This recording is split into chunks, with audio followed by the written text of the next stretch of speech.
Hey guys, it's Dale with E-Insurance with your quirky question of the week. This week we have a quote-unquote risque question from a customer. It's Dale, or guys, do I need cannabis insurance? And it's actually very practical because it's such a new industry. Not only is the regulatory environment still in flux, but because the regulatory environment is in flux, the insurance environment is, they practically don't know what to do.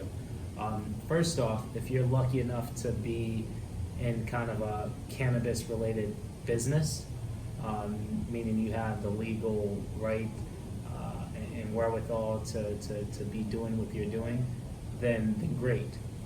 And the answer is an undoubtedly yes, you need insurance.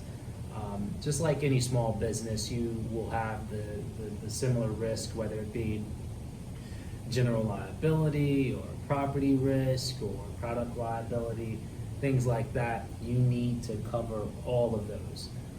And because it's such a new industry, there are a lot of insurance carriers that won't play in that industry at all.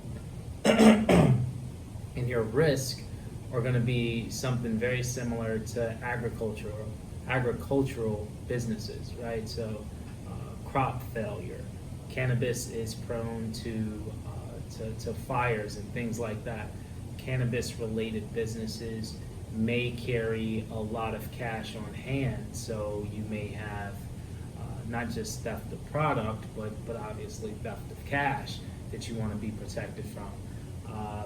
You also have product liability. A lot of people nowadays are packaging cannabis in edibles, right? So what if you have product liability concerns? Somebody gets sick from eating a cannabis related food that you produce. And then you have labeling liabilities, right? If you're into the edible portion of the cannabis industry, you have to make sure that your products are labeled correctly. So there are a plethora of risk, much the same for any small business, but because the cannabis industry is not, I guess, blanketly legal on a federal level, it makes it even more important that you carry proper insurance. That's our quirky question of the week. Remember, send your questions to questions@einsure.com, and we'll talk to you next week. Take care.